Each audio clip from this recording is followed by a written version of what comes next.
Va a haber cambios por aquí. Por aquí. No os voy a decir el qué.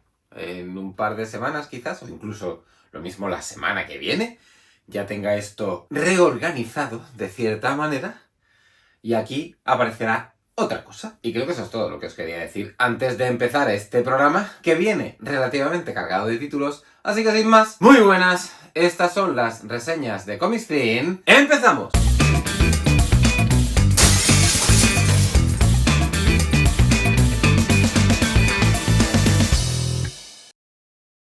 Y como vengo haciendo desde hace 2 semanas, esta es la tercera, la semana que viene descansaré, vendrán, y ya es promesa en firme, algún que otro título de esos que me estoy leyendo de forma anticipada en el iPad y que me están convenciendo bastante. De esos otros títulos, se entiende, USA. Y después, la semana siguiente, volverá a ver aquí lo mismo que hoy. Esto es material que nos han hecho llegar los chicos de Comics Bagel. Y os dejo, de nuevo, por si esto no lo habéis visto hasta ahora, que lo dudo, con unas palabras acerca de nuestro patrocinador. Para cualquiera que lleve tiempo comprando cómics estadounidenses por internet, Comics Bagel es un sueño hecho realidad. Por 6 motivos. Primero, un servicio de atención al cliente de 10. No hay correo que les mandéis que no respondan en un plazo de un par de horas.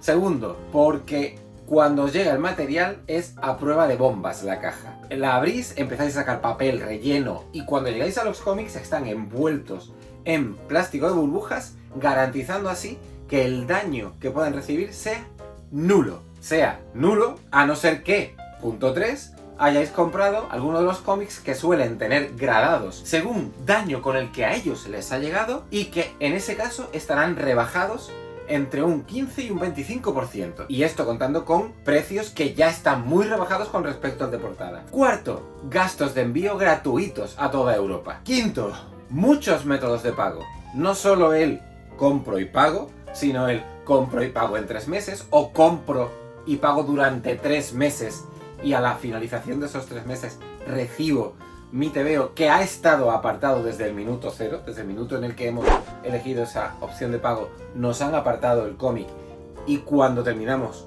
de pagar esos 3 plazos nos lo mandan, algo que me parece una genialidad. Y sexto y último, un sistema de recompensas que creo que no tiene ninguna otra tienda de cómics en Europa, que va acumulando puntos por cada compra que hacéis y que podéis canjear por dinero en la tienda cuando queráis. He dicho 6. No, son 7 las razones por las que tenéis que comprar en Comics Bagel. Y la que se me estaba olvidando era la que quizás os llame más la atención. Y es que si utilizáis el código que ahora mismo aparece sobreimpreso en pantalla, obtendréis un descuento de 5 euros en una compra de más de 50 solo una vez por usuario. Algún límite tenía que tener esta ganga. En serio, con todas estas razones, ¿quién no se lanza de cabeza a comprar en Comics Bagel? ¿A qué estáis esperando? Un patrocinador que hoy nos trae el segundo deluxe del Birthright de Joshua Williamson y Andrei Bessan. ¿Y por qué el segundo? Bueno, pues porque el primero ya salió hace 1 año y pico, más o menos, ¿quiero recordar? Sí, por ahí. Ahora, Image ha publicado el segundo, en el que termina de recopilar la totalidad de los 50 números de esta colección de fantasía heroica, cabría calificarla, y hablando con los chicos de Comics Bagel, les dije, oye, me hace especial ilusión reseñar esto porque es una serie que me mola una barbaridad. Y aquí está, si es que hay que creerlos. Birthright ha sido publicada en España. Es lo primero que se me ocurre contaros sobre esto. Ahora hablaré de la serie. No. ¿Va a ser publicado en España? Sí, porque es una de las novedades que Yermo ha publicado en ese boletín trimestral, cuatrimestral, o sea, primeros 3-4 meses de este año, ya aparecía el primer volumen de Birthright en edición en castellano, una serie que sorprendentemente estaba inédita hasta ahora. Habida cuenta de que si Image le ha llegado a publicar en esta magnífica edición deluxe, por otra parte, porque esto es una maravilla, bajo relieves en oro, la portada tiene aquí esta ilustración, en la contraportada hacen lo mismo, el lomo, bueno, esto está muy cuidada, será por algo, ¿no? Digo yo que Image no va a apostar una edición como esta para una serie de Cacafú. Y esto no es una serie de Cacafú. Esto es una serie casi redonda, énfasis en casi, porque es un casi muy minúsculo. ¿De qué va Birthright?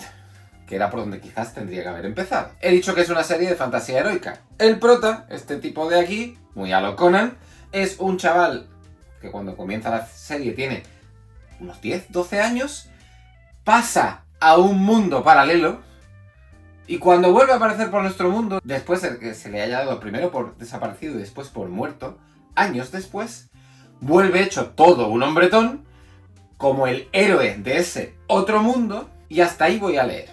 Me parece que esa premisa de partida es lo suficientemente atractiva como para que cuando Yermo lance el primer volumen en breve, os lancéis de cabeza por él. ¿Qué más atractivos guarda Birthright? Para empezar, Joshua Williamson. Creo haber dicho en alguna ocasión, supongo que sí, porque no es la primera vez que hablo del guionista, que es un guionista que casi siempre, de nuevo énfasis en casi, porque es un casi muy minúsculo, el que no entra en ese siempre, me convence. Lo lleva haciendo desde que lo descubrí, creo que con Ghosted, que fue una serie también para Image, que dibujaron varios artistas, entre ellos andaba por ahí Goran Tsutsuka, y no recuerdo quién más, que iba acerca de un grupo de cazafantasmas, más o menos.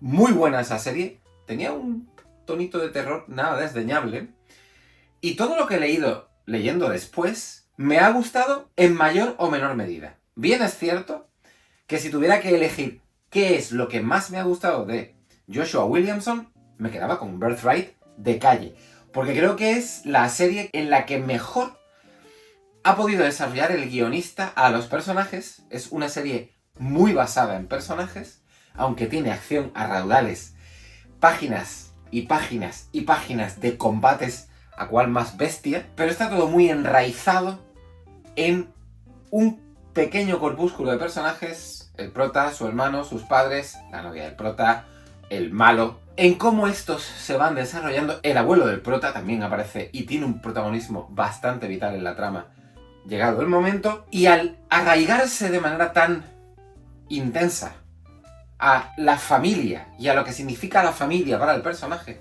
eso termina pillándote, lo quieras o no, porque bueno, todos pertenecemos a una familia. ¿Qué más tiene de positivo Birthright? Al margen de que, como os digo, lo de Joshua Williamson aquí creo que toca techo, y que desde que esto terminó no le he leído nada tan bueno como esto, y hasta que esto llegó no le había leído nada tan bueno como esto. Andrei Bressan.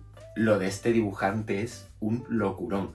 Que el tipo, dibujando como dibuja, y ya habréis visto páginas o las estaréis viendo en este instante, fuera capaz de mantener el ritmo de producción de los 50 números que conforman Birthright, y si mal no recuerdo, de mantenerlo de manera mensual, no sé si esto conoció algún parón. Pero si fue así, fue minúsculo, a ver, comparado con, ¿qué te digo yo?, lo que hacen Brian K. Vaughan y Fiona Staples, de los que hablé hace poco, con respecto a Saga, que sacan 6-7 números al año y ala, hasta el año siguiente. Y el dibujo de Fiona Staples, perdóname Fiona, no le llega a la altura del betún a nivel de detalle y espectacularidad y épica al que llega Andrei Bressan. Esas secuencias que os he dicho de batallas y luchas encarnizadas, a cada cual más bestia, encuentran en el trazo, en la composición y en las formas narrativas de Bressan un escaparate espectacular. De 9,5. Esta serie es de 9,5. Que entra en ese hueco del casi que no la hace redonda. Que quizás, solo quizás, se habría beneficiado de una menor duración. Esta serie con, no sé, voy a decir una cifra, 10 números menos, habría estado incluso mejor de lo que ya está, y el ritmo en ciertos instantes no se habría visto comprometido como si lo hace. Que es un compromiso mínimo, vuelvo a repetirlo, pero ahí está. Ahora bien, esa fue la sensación que yo tuve leyéndolo mes a mes. No he vuelto a leerme Birthright cuando los chicos de Comics Bagel nos han hecho llegar esto, porque es una serie que tengo muy fresca en el recuerdo, incluso habiéndomela leído una única vez. Pero es de estas series que se te quedan grabadas en la memoria. No sé si leída ahora del tirón, con los 2 deluxes que tengo en mi poder, esa percepción de 10 números menos y hubiera sido redonda. A lo mejor cambia. A saber. ¿Lo comprobaré? Sí. Lo que no os puedo decir es cuándo. porque con la pila de lectura que tengo pendiente, a saber si a esto le podré dar hueco en algún momento del futuro cercano. Pero bueno, que volverá a caer, eso seguro. Y pensando en cómo ordenar los 10 títulos que os traigo hoy, correspondientes 2 a Norma, 8 a Panini, porque ya sabéis cómo funciona esto. Si una semana me vuelco en material europeo y demás, como hice hace 7 días, la semana siguiente toca Panini, porque de alguna manera tenemos que dar salida a todo lo que nos hacen llegar los chicos de la editorial. Como os decía, pensando en cómo ordenar lo que os traigo hoy, me apetecía de nuevo, lo mismo es algo que me sigue apeteciendo las próximas semanas, hacer de un menos a más. Y en ese menos voy a empezar por un título al que no le hinqué el diente conforme fue apareciendo mes a mes en Marvel, porque no me pareció lo suficientemente atractivo, y ahora que me lo he leído, no tengo más que darle la razón a ese yo mío pasado que decidió no leerse el Instantánea Marvels, o en su título original, Marvel's Snapshots. ¿Por qué? Lo que hizo especial a Marvels en su momento, y me refiero a la miniserie de 4 prestigios con guión de Kurt Busiek y dibujo de Alex Ross, fue que era la primera vez que se hacía eso. O sea, coger a un personaje inexistente hasta entonces en el universo Marvel, un fotógrafo, situarlo en el discurrir de los primeros años del universo Marvel como si aquello fuera real y que ese fotógrafo asistiera al nacimiento de los diferentes héroes del universo Marvel durante su primera década de vida. Entendiendo por tales desde el Capitán América hasta los X-Men, pasando por los Cuatro Fantásticos, Spider-Man y demás. Marvels a mí me sigue pareciendo, casi 30 años después, 30 años han pasado ya, pues sí, 30 o 30 y tantos, una maravilla. Y una de esas lecturas obligadas dentro del universo Marvel por muchas razones. Una de ellas, evidentemente, ya lo he dicho, es su carácter único. Otra, el hecho de que no hace falta leerse nada más del universo Marvel para entender Marvels. Sobre todo si te pillas, por ejemplo, la edición anotada que sacó Panini hace, no sé, 3-4 años, en la que está explicado toda referencia que Busiek y Ross meten en las páginas del cómic en relación a su aparición original en un número XD, lo que he dicho, los Cuatro Fantásticos, Vengadores, Capitán América, Spider-Man o lo que sea. Pero es que quizás lo que hacía más único a Marvels era la alquimia que al final terminaban destilando la conjunción de lo que Busiek escribía y lo que Alex Ross dibujaba. Y eso no se ha vuelto a repetir y no se puede repetir. Por mucho que este Instantánea Marvels venga curado por Kurt Busiek, no hay aquí, en los 8 números que conforman esta miniserie, ninguno que se acerque ni de lejos a lo único y especial que sí sigue atesorando Marvels. La idea detrás de este Instantánea Marvels, ¿cuál es? Pues más o menos la misma de Marvels. Problema, no cuenta con un único personaje. Cada número está dedicado a un superhéroe, que no a alguien del mundo real que mira hacia el mundo de los superhéroes, visto ese superhéroe en concreto desde cierta perspectiva que intenta ser realista, pero a mi parecer no lo consigue. No lo consigue en el caso de Namor, no lo consigue en el caso de Spider-Man, que aparece como 8 viñetas en el número que se dedica a él, no lo consigue en el caso de los Cuatro Fantásticos, tampoco en el de los Vengadores, hay por ahí un número de Civil War. El único que más o menos me ha llegado a interesar, énfasis, hoy estoy muy de énfasis, en más o menos, es el del Capitán América, y lo cogería con palillos. Tampoco me parece interesante lo que hacen con los X-Men. Ya os digo, al centrar el foco en un superhéroe y no en alguien con el que poder identificarte, porque al final es un tío común envuelto en circunstancias extraordinarias, como el Phil Sheldon original de la serie del 92, esto no deja de ser otro corpúsculo más de tebeo de superhéroes bajo la óptica Marvel, en el que, bueno, se incide con más o menos insistencia en esa vertiente realista del relato, pero al final todo queda tapado por un conjunto que no brilla. Ni en los guiones de los 8 guionistas que por aquí pululan, ni en los dibujos de los 8 artistas que por aquí pululan. Ahí quizás cabría hacer una excepción con Pere Pérez. Ahí quizás cabría hacer una excepción, por un lado, con Ramón K. Pérez, que es el que dibuja el relato este del Capitán América que os decía. Bueno, y con Tom Reilly, que si mal no recuerdo es el que dibuja el de los X-Men. Ese es el que mejor está dibujado. Me encanta el dibujo de Tom Reilly ahí. Pero en las antípodas, por ejemplo, de esos dos estaría lo que hace Howard Chaykin para el Spider-Man, que es mediocre a más no poder. Volumen de 6,5. Diría que, como me pasa últimamente, entretiene y poco más. Y si os veis bajo la imperiosa necesidad de acudir a un relato realista dentro del universo Marvel, o un relato realista dentro del universo de los superhéroes, así más en general, pillaos Marvels, no compréis esto. Esto es que ni para completistas lo veo. Es el momento del mes en el que, ya sea en su página web, ya sea en Zona Negativa, que es normalmente donde me lo termino siempre encontrando antes de acudir a su página web, en el que uno coge el PDF de las novedades de Norma del siguiente mes, lo ojea y dice, vale, 1, 2, 3, 4 cosas europeas, por favor, sí, para mí. Tiene su aquel. Es un momento especial de estos del mes. Sobre todo porque la editorial sigue apañándoselas mes a mes para coger lo mejor del mercado franco-belga y traérnoslo traducido. Que no es por tirarme el moco, a mí no me hace falta, pero también os digo una cosa. El inglés lo leo como si fuera español. No tengo ninguna diferencia en mi nivel de adquisición del significado de un texto en inglés y un texto en español. El francés me cuesta más.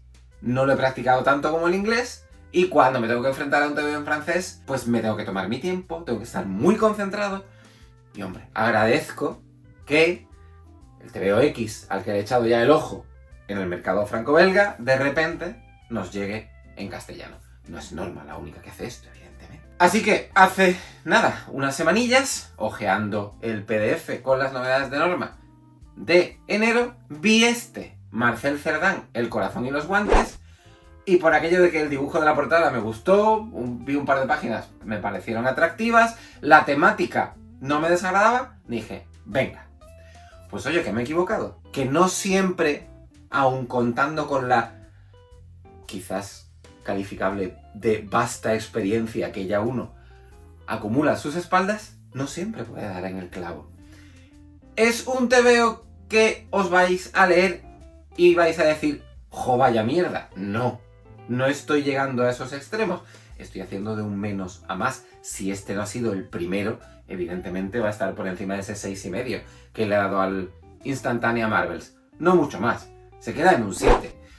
¿Por qué? Pues fundamentalmente porque me parece que la historia no está bien construida.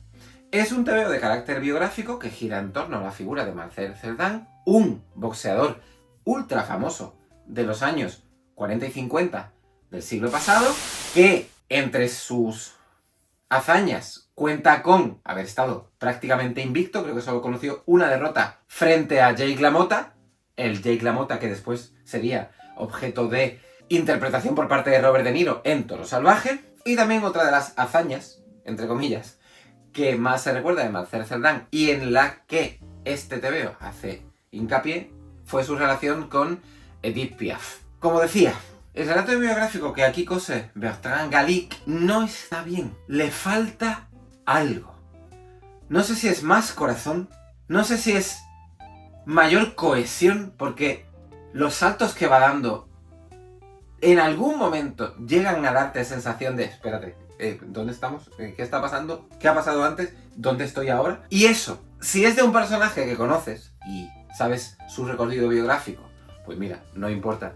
En mi caso, me he encontrado por primera vez con Marcel Cerdan, desconozco por completo, o desconocía por completo, la trayectoria biográfica de este púgil que murió bastante joven, y claro, tanto salto y tan casual discurrir en el trazado biográfico que hace aquí Gallic, al final termina por desinteresarme. Que no aburrirme, pero sí desinteresarme. Además creo que el guionista desaprovecha la oportunidad que le da la biografía de Cerdán para insistir más en ciertos aspectos en los que solo se incide de puntillas, léase la Segunda Guerra Mundial. Vale, que sí, que es mi época favorita de la historia y que me duele especialmente que por aquí se pase como si tal cosa.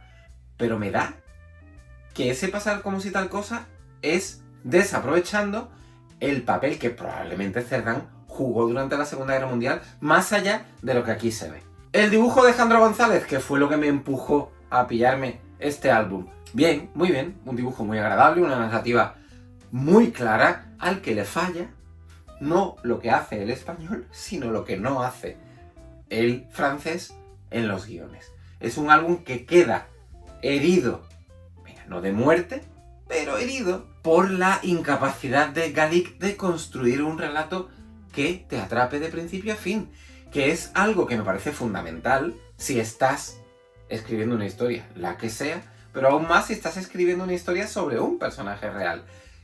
Hazlo de tal manera que el lector tenga la intriga por qué va a pasar a continuación. Y eso es algo que aquí no concurre. Ya he dicho la nota. Comparado con lo otro que os traigo de norma, esto está muy por debajo. Creo que lo otro sí que es compra obligada, con matices a los que después me referiré. No tengo más nada que decir de este Marcel Cerdán. Casi un año desde que me leí el primer volumen hasta que me he leído este segundo volumen. Si os soy sincero, no me acordaba absolutamente de nada de lo que acaecía en el primer volumen. Y me dije, tú verás. Cuando yo me empiece a leer esto, no me entere de la misa a la media y tenga que hilvanar una reseña.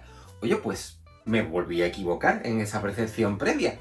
No he tenido ningún problema en apercibirme de aquello de lo que hay que apercibirse en este segundo deluxe que Panini dedica a recoger Capitán América Rogers Wilson. A recoger, no Capitán América Rogers Wilson, no es una única colección. A recoger Captain America Sentinel of Liberty, serie centrada en Steve Rogers, y Captain America Symbol of Truth, serie centrada en Sam Wilson. Y me voy a referir primero a esta segunda.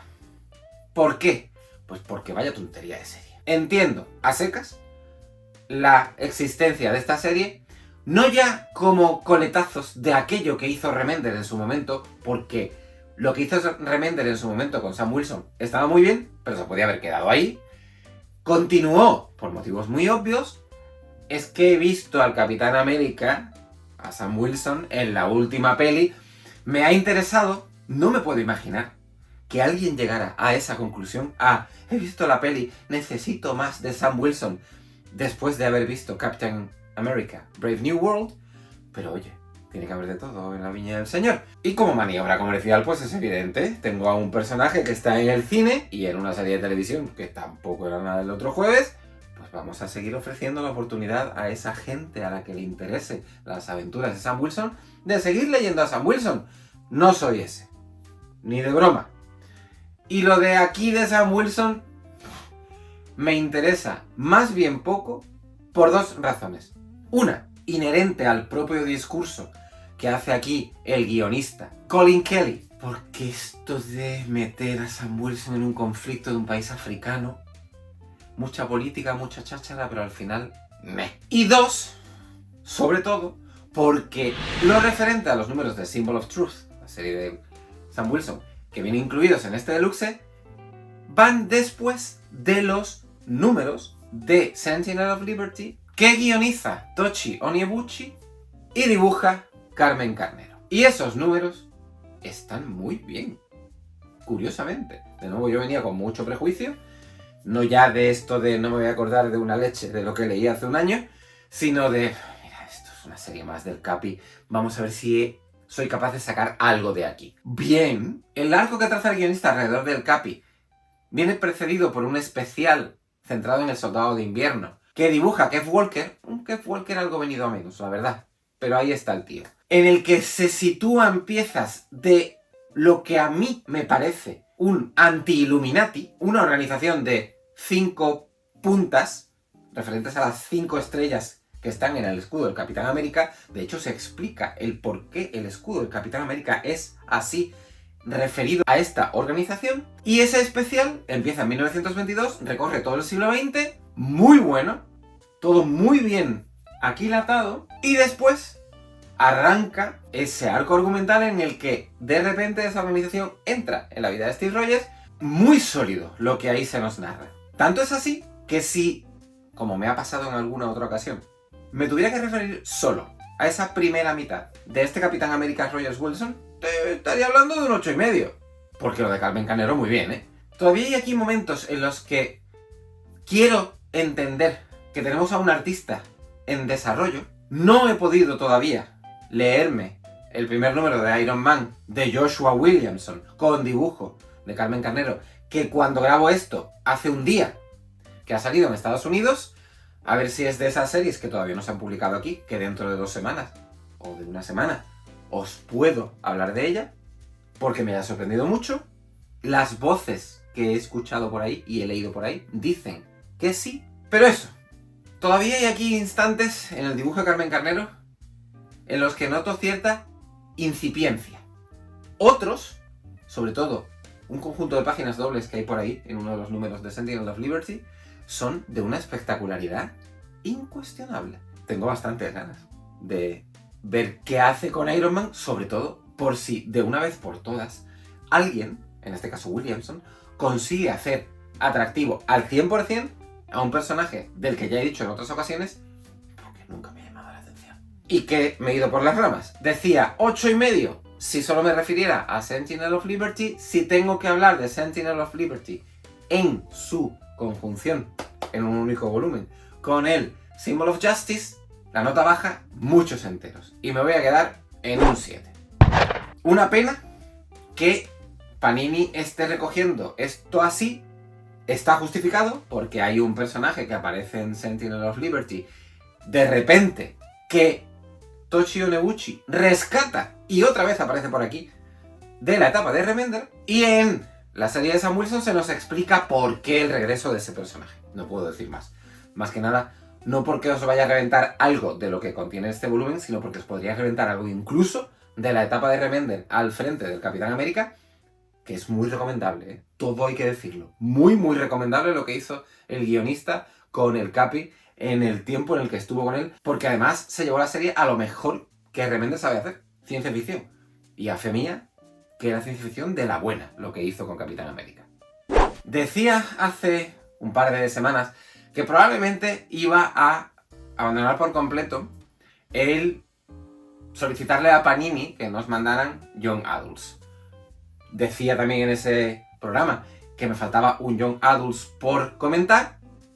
Creo que dentro de un mes más o menos lo tendremos por aquí. Y ese mismo comentario, no sé si llegaba a hacerlo, y si no lo llegaba a hacer, lo hago ahora, con respecto a los Compact. Una edición que ya he dicho por aquí que no me convence en absoluto, que entiendo, igual que entendía la maniobra comercial de lo de Sam Wilson que os decía hace unos minutos, entiendo su existencia por acercar a lectores con menor poder adquisitivo o a lectores primerizos, lecturas cerradas sobre personajes muy concretos, pero es que no me gustan los tebeos pequeños. Lo he dicho muchas veces. Lo mismo que he decidido con el Young Adults, lo he decidido con el Compact. Este es el último Compact del que voy a hablar en el canal. ¿Por qué he decidido que este sea el último? No porque me haya parecido un horror de lectura, sino porque creo que el dibujo de Joe Quiñones para este Canario Negro y Zatanna, Hechizo de Sangre, pierde mucho en un tamaño tan pequeño.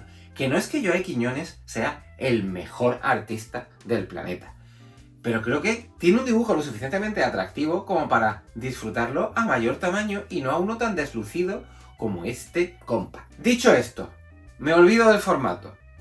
¿Qué hace aquí Paul Dini al guión? Y, como he dicho, Joe Quiñones al dibujo. Pues ofrecernos una aventura que cruza, obviamente, a Canario Negro con Zatanna, que lo hace en tiempos diferentes, va introduciéndonos a través de flashbacks diferentes encuentros que Canario Negro y Zatanna tuvieron en su momento, al tiempo que va desarrollando una historia en el presente en la que Canario Negro y Zatanna tienen que hacer frente a una amenaza común dando como resultado esta conjunción de tiempos una historia muy resultona. Quizás Paul Dini no maneje del todo bien lo de saltar de tiempo, porque hay veces que dices tú, espérate, ¿esto ha saltado o no ha saltado? ¿Estoy en el presente o vuelvo a estar en el pasado? Hay un par de ocasiones en las que resulta complicado aprenderse de ese salto temporal. Pero el resto está muy bien cosido. Paul Dini es un guionista consumado y un tío que entiende muy bien los mecanismos internos del noveno arte. Y más o menos lo mismo se podría decir de Joe Quiñones. Dibujo muy efectivo. Me encanta la forma que tiene Quiñones de entender la caricatura. Su dibujo es muy caricaturizado. Las facciones de los personajes son muy caricaturizadas. Las narices, sobre todo que dibuja, son siempre muy expresivas. O dotan de mucha expresividad a los personajes. El tío narra como le da la gana. Es un cómic muy correcto. Una historieta que se lee y entretiene a manos llenas. Que no te va a dejar pozo ninguno. Que no vas a recordar cuando pasen ciertos meses o años, como a mí me pasaba, porque yo esto me lo leí en su momento cuando apareció en DC, no sé hace cuántos años, y cuando me lo estaba leyendo hace un par de semanas dije, pero si yo esto me lo he leído, no me acordaba. Bueno, ahí también tiene que ver la cantidad de cosas que leo y que mi memoria anule por completo tebeos que no incidan para nada en sorprenderme en un aspecto u otro. A fin de cuentas, un tebeo de 8 que se disfruta como lo que es, que se hubiera disfrutado más a mayor tamaño. Al menos yo. Tomo Bicéfalo, del que me toca hablar ahora. Bicéfalo porque hay en este tercer volumen del Marvel Saga que Panini está dedicando al viejo Logan, dos mundos muy separados. Primero tenemos un arco argumental, que es el que otorga el título al volumen, Viejos Monstruos, en el que Logan tiene que enfrentarse a Drácula con la ayuda de un comando de monstruos para salvar a Júbilo de las garras del eterno vampiro, porque a Júbilo la han convertido en vampira. A mí me cogió todo esto con el pie cambiado cuando empecé a leerlo. Para empezar, porque esto tiene ya unos años. Para continuar, porque entiendo que lo de Júbilo pasaba fuera de lo que aquí se nos cuenta. Y dije yo, ¿pero en serio? ¿En un momento dado a Júbilo la han convertido en vampira? O sea, lo de Marvel y vamos a hacer lo que sea con tal de resultar epatantes, llega a rayar en lo ridículo. Y después porque termina y dices tú, bueno, venga, sigo. Es que da muy igual todo lo que pasa en ese primer tramo. Y la segunda mitad de esa tonalidad bicéfala que tiene este tercer volumen del Marvel Saga dedicado al viejo Logan es la referida a lo que hacen Lemire y Sorrentino. Porque, no lo he dicho, esa primera mitad, más o menos mitad, son 3 números creo, del volumen no la dibuja Sorrentino, la dibuja Felipe Andrade. Bien, sin más, sin experiencias. Llegamos a la vuelta de Sorrentino a la colección. ¿Y qué hace Lemire?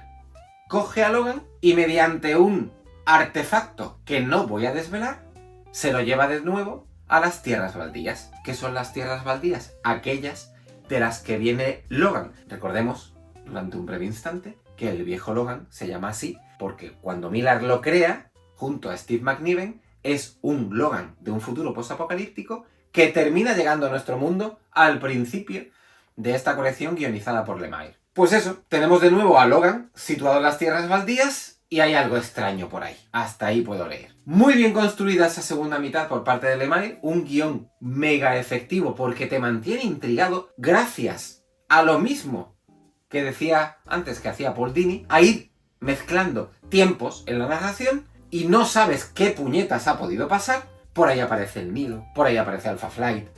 Todo mezclado de una forma que, lo dicho, te mantiene intrigado prácticamente hasta el final.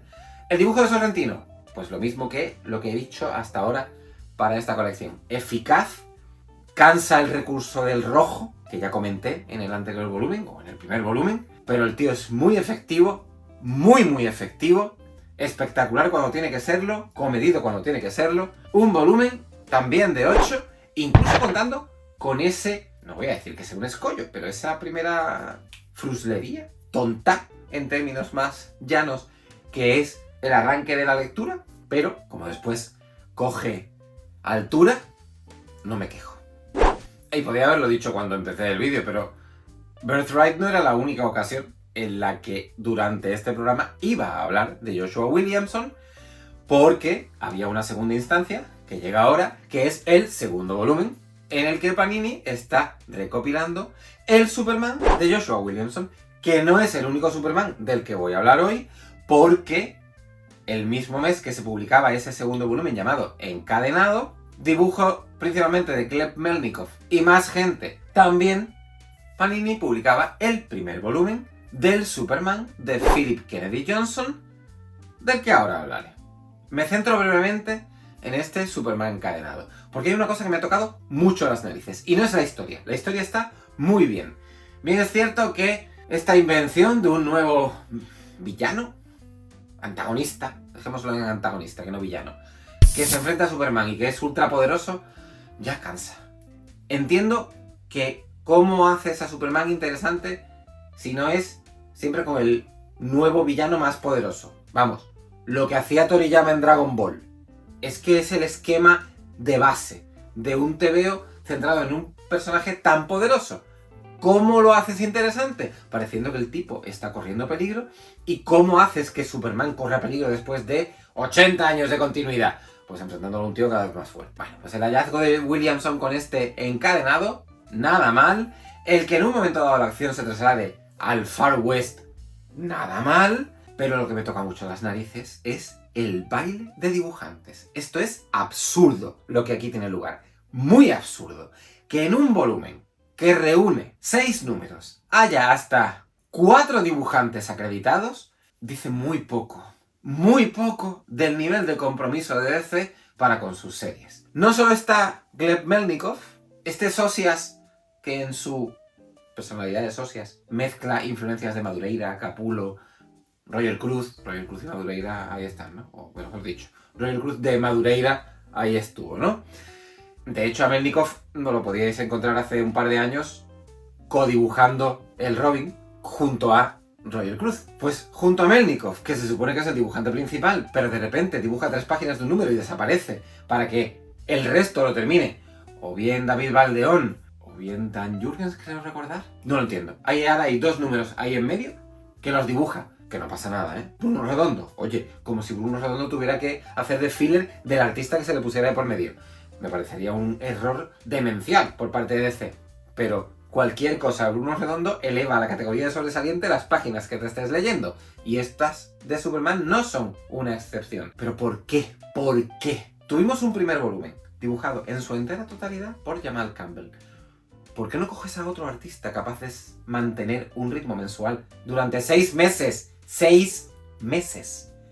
Y lo pones al frente de la serie. No es el mismo dibujante que el inicio. No pasa nada. ¿Se entiende? No todo el mundo es Dan Mora. Lo de Dan Mora se va a convertir en una coña recurrente de este canal. El sacarlo en todos los programas.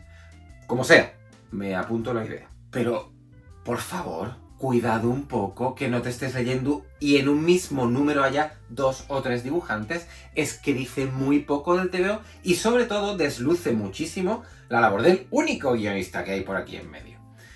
Esto sigue discurriendo, más o menos, en términos de historia, a la misma altura a la que lo hacía el primer volumen, el de Supercorp, y me parece una lectura de 8.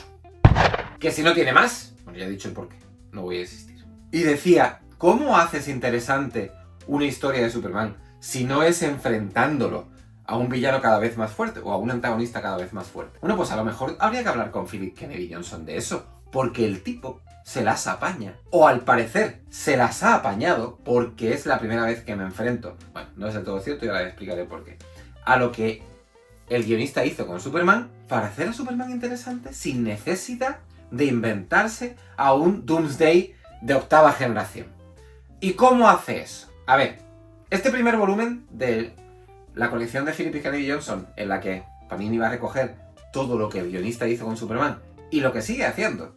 Y ahí llego con esa aclaración. No me he leído todo lo que Panini va a publicar del inicio de Philip Kennedy Johnson, pero por lo que sea, cuando DC sacó House of L, la continuación de esta primera etapa de Philip Kennedy Johnson a bordo de Superman, de nuevo con Philip Kennedy Johnson al guión y Scott Godlewski al dibujo, me dije, vamos a echarla. Se lee sorprendentemente sin necesidad de tener en la cabeza todo lo que discurrió previamente, se lee. No digo que se lee y se entienda o se pueda valorar en su justa medida sin tener todos los datos de lo previo.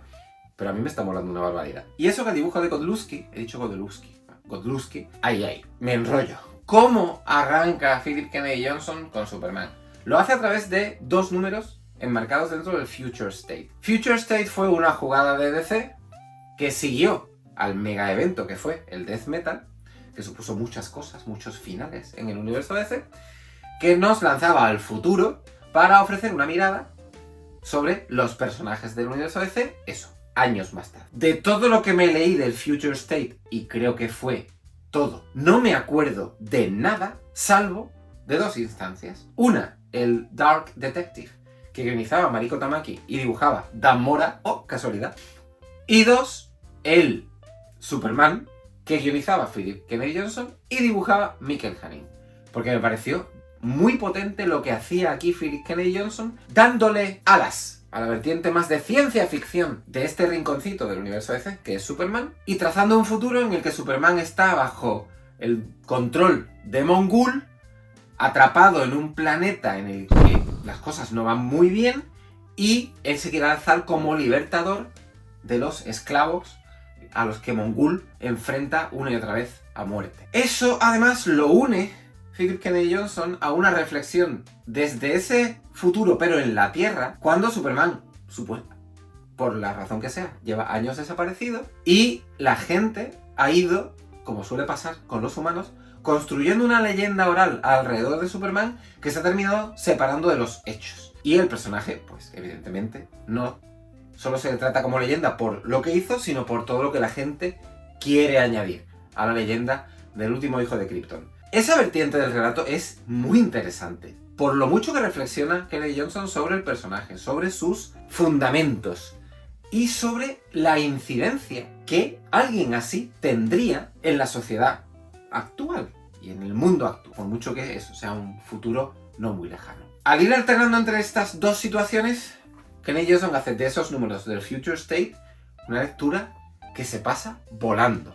Y entonces llega el tercero en Discordia, primer número en el que aparece la idea de la casa de él. Esto es un futuro aún más lejano en el que la leyenda de Superman ha trascendido hasta tal punto que hay una estirpe de herederos de la casa de él que siguen luchando para hacer no ya de la Tierra, sino del cosmos, un lugar mejor. Lo que se plantea en esas, 30 y tantas páginas es prodigioso porque introduce a una miríada de personajes considerable, pero como todos están trazados bajo más o menos el mismo manto, el de Superman, no es necesario mucha profusión por parte de Philip Kennedy Johnson para que nos hagamos con ellos. Encima termina con un cliffhanger de la leche y, claro, prepara el terreno para que tú digas: me has convencido, me tienes como lector para lo que sea que venga a continuación. Huelga decir que aquí estaremos mes a mes trayéndoos cada nueva entrega del Superman de Philip Kennedy Johnson, desvelando hasta donde podamos desvelar de esta serie que ya aquí, sin ser estos números del Future State, parte de la serie regular que después guionizará Philip Kennedy Johnson, de 8,5.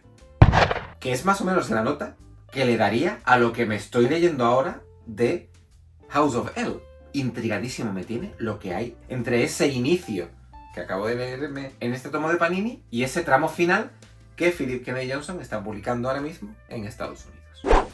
Volvemos a las asignaturas pendientes. Tengo muchas, infinitas. Más, de hecho, en cómic europeo que en americano, porque durante los últimos 30 años, la mayor parte de mi tiempo de la primera década de mi yo lector de tebeos la invertí en leer cómic de superhéroes. Y en esos 10 años, imaginaos de lo que pude dar cuenta. Después entró el cómic europeo y el español en liza, y el foco se fue desplazando, y hoy por hoy diría que las tornas, más o menos, se han invertido. ¿De qué asignatura pendiente estoy hablando? Pues una que tiene relación con esa asignatura pendiente que David comentaba hace semanas en el directo que hicimos, cuando hablamos de Predicador, porque también está enclavada en el sello Vértigo. Me refiero a Los Invisibles de Grant Morrison.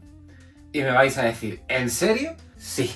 Hay un matiz, y es que allá por, yo qué sé, finales de los 90, primer lustro de los 2000, me compré, yo qué sé por qué, un TPB de Los Invisibles, el tercero, el cuarto, no me acuerdo, porque el dibujo era de Phil Jiménez. Que alguien me lo explique. O que alguien se lo explique a mi yo de hace 20 años. Yo qué sé. ¿Por qué lo hice? Bueno, a ver, sí, porque me gustaba mucho Phil Jiménez, porque me gustaba mucho George Pérez. No me enteré de nada. Y ahí estuvo hasta que, no sé, lo regalé o lo vendí, no me acuerdo. Pero una lectura ordenada y en condiciones de Los Invisibles, quizás condicionada por aquello de no me había enterado de nada, que también había que ser burro, meterse en Los Invisibles, una serie tan inaccesible en un punto intermedio y pretender sacar algo en claro. En fin, cosas de la juventud. Afortunadamente, Panini viene a poner remedio a esta asignatura pendiente dentro del sello Vértigo, o lo que el sello Vértigo publicó antaño, y va a recopilar en, no sé si son 2 o 3 volúmenes, todo el Invisibles de Grant Morrison. A ver, no es fácil hablar de Los Invisibles porque, lo he dicho, es una serie muy inaccesible si entras en un punto intermedio. Es que no es una serie muy accesible si empiezas desde el principio. En su corazón late un relato muy simple. El bien contra el mal. No hay más en Los Invisibles. Quien quiera buscar más, que se vaya a otra serie. ¿Cuál es la complejidad de la que se arropa esta propuesta de Morrison? Pues lo que hace Morrison siempre, rodear a ese núcleo de tantísima verborrea, tantísima parafernalia y tantísimas arendas que en un momento dado puedes perder por completo el norte de lo que te estás leyendo. ¿Qué puedo contar de Los Invisibles de este primer volumen? A ver, ¿qué son Los Invisibles? Pues una organización que tiene diferentes células en el mundo que se dedican a combatir el mal desde la invisibilidad. No invisibilidad literal, sino desde el no se sabe quiénes somos. Y a esta organización llega un chaval joven que capta una de esas células para entrenarlo y convertirlo en nuevo miembro de la lucha contra el mal. Esto es la esencia de 12 números que si os leéis diréis, bueno, y todo lo demás es que no puedo contar nada más. Es que esto en realidad podrían ser 4 páginas. No son 4 páginas. Esto que os acabo de contar es como 2/3 partes del primer tomo de Los Invisibles. 2/3 partes que no son reales. Esto transcurre en estas 2/3 partes que os digo de este primer año de la colección. Pero superpuesto a eso, hay tanto que leerse, tanto que procesar, tantísimas y tantísimas referencias que es imposible aprenderse de todas ellas. Este es un cómic tan referenciado que haría falta un manual al lado para poder entender todo aquello que Morrison termina metiendo. Nombres de escritores, de personajes históricos, de novelas. Por aquí aparecen Lord Byron, Shelley, Mary Shelley, como si tal cosa. Y dices tú, ¿y cuál es la conexión con este chaval al que han captado Los Invisibles? No lo puedo decir. En ese sentido, de hecho, me estaba leyendo este de Los Invisibles y la serie que tenía aquí delante era Sandman. Me recuerda mucho a Sandman, salvando las muchas distancias que separan a Neil Gaiman de Morrison, que en algunos terrenos no son tantas. Pero hombre, tienen personalidades muy opuestas. No veo yo a Gaiman escribiendo, ¿qué os digo yo?, New X-Men, ni veo a Morrison escribiendo cualquiera de los arcos que compusieron Sandman. ¿Problema? Porque lo tiene. Porque ojalá pudiera decir una serie perfecta. No. ¿Problema que tienen Los Invisibles? El que acusaban un muy altísimo porcentaje de las series de Vértigo antaño. No sé si las nuevas series de Vértigo, las que llegarán a lo largo de este 2026 y en adelante, seguirán acusando el mismo problema, el dibujo. Y de nuevo eso me llevaba de forma directa a Sandman. El dibujo de Steve Yeowell no es bonito. Lo decía hace unas semanas en relación al dibujo de Lemire. No se puede decir que el dibujo de Yeowell sea bonito. No se puede decir que el dibujo de Jill Thompson aquí, Jill Thompson, una dibujante que con los años ha dado un salto espectacular con respecto a las páginas. ¿Qué le vemos aquí? Pues no se puede decir que lo que hace Jill Thompson aquí sea bonito. No, es antibonito. Que no feo. Cuidado, antibonito. Y cuando las ideas complejas que Morrison traza en el guión se encuentran de frente con la incapacidad, o hasta notoria incapacidad, de Jewell o Jill Thompson de darle vida y que esa vida se entienda y tenga cierto atractivo, pues Los Invisibles baja. Y de una serie que rozaría el sobresaliente si solo tuviera que referirme a lo que Morrison consigue volarnos la cabeza una y otra vez, me quedo, al menos en este arranque de la colección, en un 8, que creo que ya es bastante, habida cuenta de lo antibonito de Jewell y Thompson. No os podéis imaginar lo que me pica la curiosidad con respecto a lo que Los Invisibles siga desarrollando en un futuro, sobre todo cuando vuelva a encontrarme con aquello que dibujó Phil Jiménez, que no recuerdo ahora mismo si fue un número o varios. Me da igual, es que comparado con lo que hay aquí de dibujo, lo de Phil Jiménez en el recuerdo está ahí en la cumbre. A ver si cuando llegue el momento de leerme ese volumen, que no sé si será el segundo o el tercero, esa cumbre encuentra maridaje perfecto con los guiones de Morrison.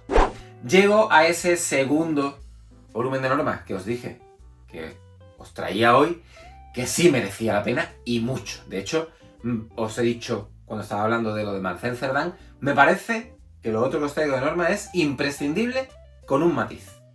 ¿Cuál es el matiz?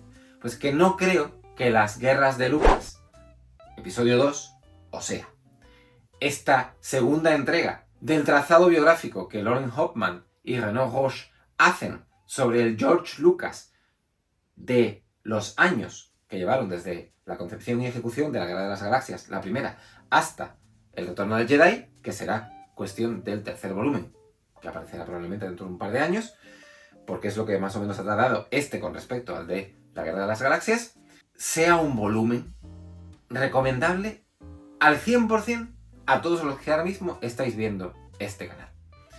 Porque habrá alguno de vosotros a los que no os guste Star Wars. De hecho, a mí ya no me gusta Star Wars, me gusta este Star Wars. El actual me ha dejado de interesar. Habrá alguno de vosotros que ni siquiera haya visto Star Wars y no pueda forjarse una opinión, no pueda decir, no, es que no me gusta porque he terminado hastiado, como es mi caso, porque nunca me ha parecido atractiva la propuesta de George Lucas o por las razones que sea. Si os encontráis en ese grupo de cierta antipatía hacia bien la figura de Lucas, bien el universo de Star Wars, esto no es vuestro cómic. Si además añadís a eso que el cine a lo mejor no es algo que os interese, esto no es vuestro cómic. Porque esto es un cómic de cine. Punto. Biográfico, sí. Pero es de cine. De entresijos del cine.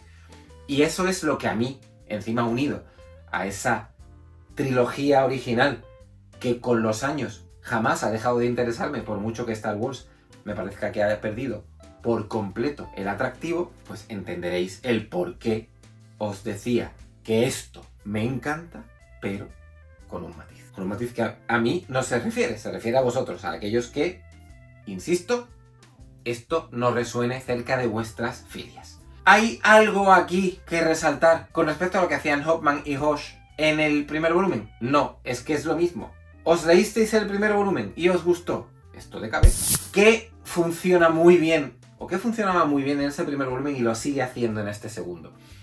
Todo. El cómic es súper simpático. Está hecho con mucha elegancia para no meterse en cenagales de salseo.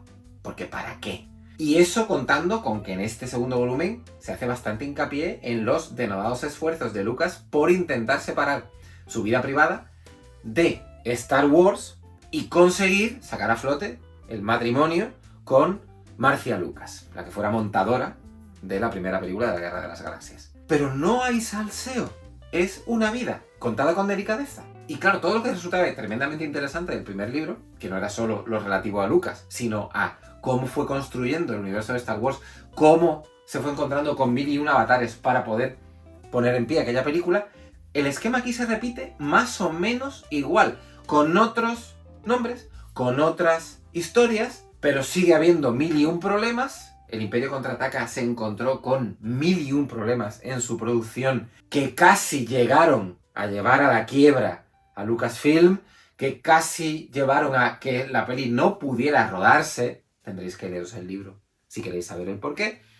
O podríais tirar de los libros estos editados por Taschen de archivos Star Wars. Hay dos, uno de esta trilogía, otro de la trilogía de las precuelas. Son libros fantásticos si queréis bucear de lleno en todo lo relativo a la historia de Star Wars. Fantásticos los libros, o si no, aquellos libros apaisados que publicó Planeta, cada uno de ellos dedicados a una de las entregas de la trilogía original, en los que se analizaba hasta la última puñetera coma de los guiones y hasta el último tocón de goma de los árboles de Dagobah, construidos en Elstree, en Inglaterra. Todo tenía cabida en esos 3 libros. ¿Que no queréis pasar por el trance de leer tanta literatura? Oye, pues pillaos esto, que al final lo importante está aquí resumido. Ya os digo, con una carga de simpatía tremenda, sobre todo en lo que concierne al dibujo de Roche, que es muy simpático, muy caricaturesco, pero el tío se las apaña para, con 4 trazos, hacernos saber quién es Mark Hamill, quién es Harrison Ford, que jamás haya confusión entre ninguno de los actores de las pelis o ninguno de los miembros del vastísimo equipo artístico del Imperio Contraataca. Ahí hay 2 páginas dedicadas a John Williams que dices tú, ¡olé! Sobre todo porque entiendes a qué, aunque no lo dicen, acerca de qué están hablando, y es del hallazgo que supuso la Marcha Imperial, porque es uno de los mayores hallazgos de la música de cine de todos los tiempos, y la forma en la que Roche rinde homenaje a John Williams es para quitarse el sombrero. Te veo de 9. Deseando estoy que salga el tercero, que nos cuenten en TVO lo que yo ya sé, evidentemente, porque me leí esos libros de Planeta. Tengo también ahí en mi biblioteca los de Taschen. He leído muchísimo acerca de la Guerra de las Galaxias. He visto infinitos documentales acerca de la Guerra de las Galaxias. Pero esto es como El Señor de los Anillos. Las pelis, me refiero, de Peter Jackson. Yo que sé, los libros que me leí, unos cuantos, de los making of del Señor de los Anillos. No sé cuántas veces he visto los making of, las horas y horas de making of que acompañaron a la edición extendida en Blu-ray del Señor de los Anillos, y no sé cuántas veces más lo veré. Son películas hechas con tanto cariño que lo que hay detrás vale la pena compartirlo. Aunque sea desde la distancia que es sentarte en tu sofá y ponerte el extra del Blu-ray que sea, o en este caso, leyendo la intrahistoria de algo que a fin de cuentas forma parte de nuestra historia, de mi historia en este caso. Cuando en alguna conversación sale lo típico de pero bueno, ¿por qué te gusta tanto este guionista? O este dibujante. Me voy a centrar en un guionista porque me viene al pelo para el último TVO que os traigo hoy en este programa 123. Y esa pregunta gira en torno a Ed Brubaker. Uno puede aludir a muchas razones, pero en más de una ocasión, servidor, la que ha sacado a colación son las 10 primeras páginas de Fatale. 10 primeras páginas. 10 primeras páginas. Son tal prodigio narrativo las 10 primeras páginas de Fatale y todo lo que viene después, que leer eso de Brubaker y no decir, por favor, ¿de dónde ha salido esto? Quiero más. Y entrar en el mundo de Brubaker y después dar cuenta de Criminal, de Fade Out, Velvet, Pulp, Reckless, todo lo que el guionista ha construido en las últimas 2 décadas en cuanto al noir es inevitable. ¿Qué pasa en esas primeras 10 páginas de Fatale? Nos presenta 2 personajes, hay un funeral, una huida desenfrenada, un hospital y de repente la acción salta a la época en la que se desarrollará la práctica totalidad del relato, el San Francisco de los años 50. Y eso, que ya es para alucinar, lo que hace Brubaker, bueno, lo que hace Sean Phillips también, para que nos vamos a llevar a engaño. El tío no será un dibujante con un estilo bonito. Vuelvo a utilizar lo de antes. Tampoco lo definiría como antibonito, lo que he dicho de Jewell y de Thompson. Pero no es un dibujo bonito. Es un dibujo funcional. Pero como narrador no tiene casi igual. Pues de esas 10 páginas que te dejan con la boca abierta, se empieza a construir un relato, ambientado, como acabo de decir, en el San Francisco de los años 50, al que uno no es capaz de anticiparse en ningún momento, sobre todo cuando Brubaker, de repente, por primera y única vez en todos esos títulos que he dicho, mete un elemento fantástico. No sé si la portada de Fatale servirá de indicio de cuál es ese elemento fantástico, lo digo aquí, sin más. Es un elemento fantástico rollo Lovecraft y está tan bien casado con la vertiente noir de la narración que uno no puede más que decir chapó. Fatale es un tebeo de 10, sin ningún tipo de duda. Es que casi diría que es una obra maestra, pero me voy a quedar en el 10 por intentar ser un poquito comedido. A lo largo de los 24 o 30 números en los que se desarrolló esta serie, Brubaker nos maneja como le da la gana,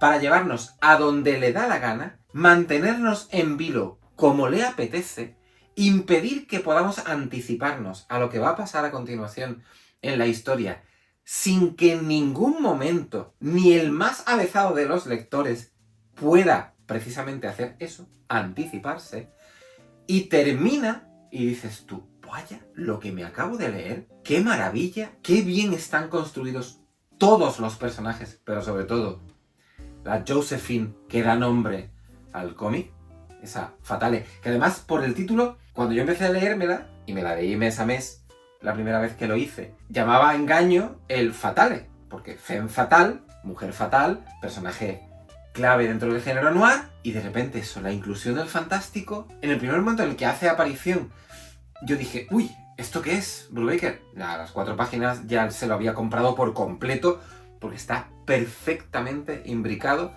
en el transcurrir de la trama. Hay tanto ahí del análisis de una época concreta, de una sociedad muy particular, la de San Francisco, por todo aquello que San Francisco siempre ha comportado de diferente con respecto al resto de Estados Unidos. Se habla de tantas cosas de aquellos años 50, algunas sin ningún tipo de repercusión fuera de aquella década, otras que resuenan o siguen resonando en la actualidad. Todo está tan bien hilvanado, tan bien cosido, todo está tan bien narrado por parte de Phillips, que es imposible, de verdad os lo digo, imposible no rendirse ante la magnificencia de lo que aquí os vais a encontrar. Esto lo publicó Panini en los 2 integrales que hoy he rescatado, siguen disponibles. Me es imposible saber si de los 1000 y pico que terminaréis viendo este vídeo, o 2000, yo qué sé, los que seáis, todos tendréis ya Fatale. Entiendo que no. Para los que así sea, para aquellos que aún no contéis con Fatale en vuestra biblioteca, parad ahora mismo aquella compra que vayáis a efectuar y haceos con esto. Creo que en total son como 70 euros los 2 integrales. No vais a invertir nunca 70 euros mejor que en lo que Fatale os va a dejar, voy a ser muy poético y exagerado, de por vida. Creo que me he leído esta serie como 3 veces, yo que sé, o 4. ¿Van a caer más lecturas? Sin duda alguna. Porque lo que decía con respecto a Watchmen hace un par de semanas, es de esas lecturas que te siguen dando cada vez que te vuelves a asomar a ellas. Y eso que te dan no es lo mismo que te dieron la última vez.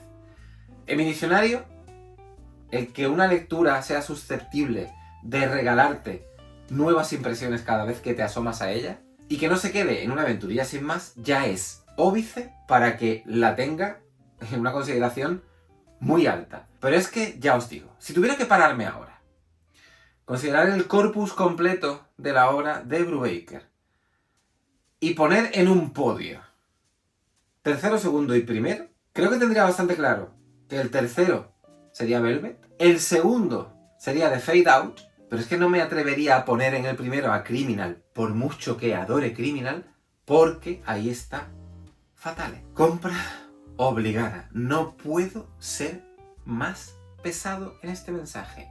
Por favor, compraos Fatale. ¿Que no os gusta? Me ponéis verde, lo que queráis, en los comentarios futuros del canal. Pero me atrevería a decir, casi sin temor a equivocarme, que es imposible que Fatale no os vaya a gustar. ¿Sois de los que ya habéis leído Fatale? ¿Compartís esta desaforadísima pasión mía por la obra de Brubaker y Phillips? Comentarios. ¿Habéis leído ya Birthright? ¿No? ¿Vais a aprovechar la edición de Yermo? Probablemente se la solicitaremos a la editorial y será David el encargado de hablar de ella porque yo ya no tengo nada más que decir de Birthright. Y yéndome a Superman. ¿Habéis leído ya ese primer tomo del Superman de Philip Kennedy Johnson? ¿Qué os ha parecido? ¿Compartís conmigo este enorme optimismo acerca de lo que la serie dará de sí de manos del guionista? Comentarios. Nos vemos en el próximo. Suscribíos, dadle a la campanita, sed muy felices, leed muchos tebeos.